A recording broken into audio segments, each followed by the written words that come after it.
स्वागत है मित्रों आप सभी का हमारे इस YouTube चैनल साहित्य मंच में। आज मैं विष्णु पुराण की कुछ कथाएं आपके सामने लेकर आया हूं। श्री विष्णु भगवान के अवतारों की ये श्रृंखला हम आज शुरू करने जा रहे हैं, जिसमें आज हम सुनेंगे उनके सर्वप्रथम अवतार की कथा, मत्स्य अवतार। तो आइए शुरू करते हैं मत्स्य अवतार की कथा। मत्स्य अवतार भगवान विष्णु के प्रथम अवतार हैं।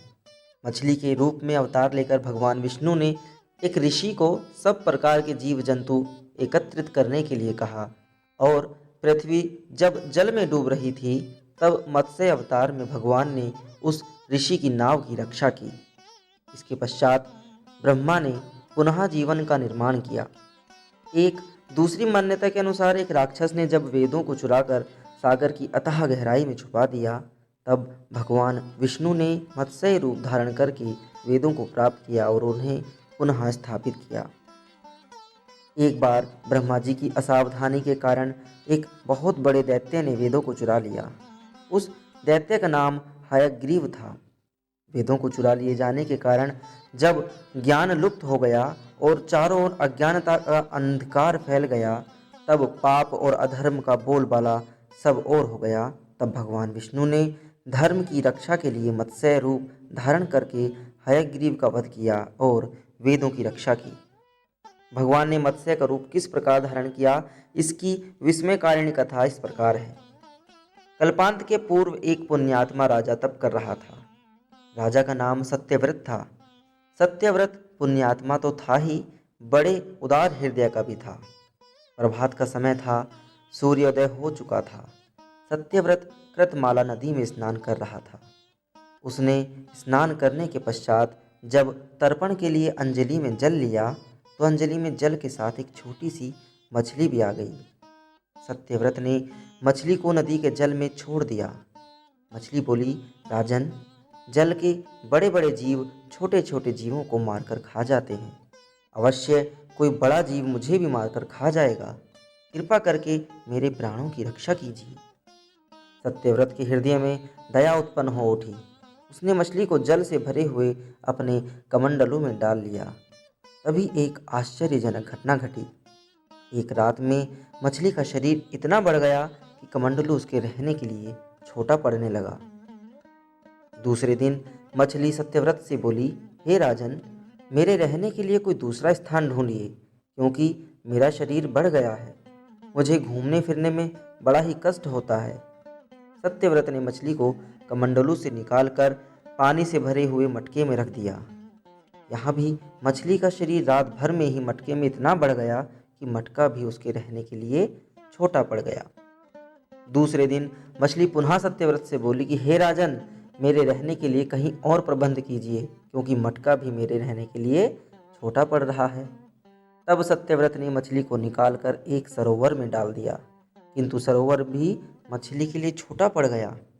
इसके बाद सत्यव्रत ने मछली को नदी में और फिर उसके बाद समुद्र में डाला, लेकिन आश्चर्य, समुद्र में भी मछली का शरीर इतना अधिक बढ़ गया कि मछली के रहने के लिए वह छोटा पड़ गया।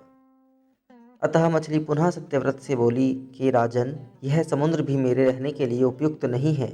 मेरे रहने की व्यवस्था कहीं और कीजिए। अब सत्यव्रत विस्मित हो उठा। उसने आज तक ऐसी मछली कभी नहीं देखी थी।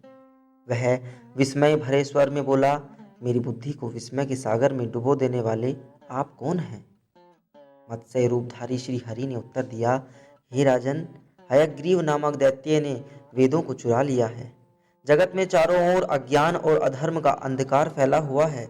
मैंने हयग्रीव को मारने के लिए ही मत्स्य का रूप धारण किया है। आज से 7वें दिन पृथ्वी प्रलय के चक्र में फिर जाएगी। समुद्र उमड़ उठेगा, भयानक वृष्टि होगी, सारी पृथ्वी पानी में डूब जाएगी। जल के अतिरिक्त कहीं कुछ भी दृष्टिगोचर नहीं होगा। आपके पास एक नाव पहुंचेगी। आप सभी अनाजों और औषधियों के बीजों को लेकर सप्त ऋषियों के साथ नाव पर बैठ जाइएगा। मैं उसी समय आपको पुनः दिखाई पड़ूंगा और आपको आत्म तत्व का ज्ञान प्रदान करूंगा। सत्यव्रत उसी दिन से हरि का स्मरण करते हुए प्रलय की प्रतीक्षा करने लगे। ठीक 7वें दिन प्रलय का दृश्य उपस्थित हो उठा। समुद्र भी उमड़कर अपनी सीमाओं से बाहर बहने लगा। भयानक वृष्टि होने लगी। थोड़ी ही देर में सारी पृथ्वी पर जल ही जल हो गया। संपूर्ण पृथ्वी जल में समा गई। उसी समय एक नाव दिखाई पड़ी। सत्यव्रत सप्तऋषियों के साथ उस नाव पर बैठ गए। उन्होंने नाव के ऊपर संपूर्ण अनाजों और औषधियों के बीज भी भर लिए। नाव प्रलय के सागर में तैरने लगी। प्रलय के उस सागर में उस नाव के अतिरिक्त कहीं भी कुछ नहीं दिखाई दे रहा था। सहसा मत्स्य रूपी भगवान प्रलय के सागर में दिखाई पड़े। सत्यव्रत और सप्तऋषि गण मत्स्य रूपी भगवान की प्रार्थना करने लगे। भगवान से आत्मज्ञान पाकर सत्यव्रत का जीवन धन्य हो उठा। वे जीते जी ही जीवन मुक्त हो गए। प्रलय का प्रकोप शांत होने पर मत्स्य रूपी भगवान ने हयग्रीव को मारकर उससे वेद छीन लिए। भगवान ने ब्रह्मा जी को पुनः वेद दे दिए। इस प्रकार भगवान ने मत्स्य रूप धारण करके वेदों का उद्धार तो किया ही, साथ ही संसार के प्राणियों का भी अमित कल्याण किया। धन्यवाद। कैसी लगी आप सभी को ये कथा? कमेंट बॉक्स में जाकर बताइएगा ज़रूर। हमारे इस चैनल को सब्सक्राइब जरूर करें। धन्यवाद।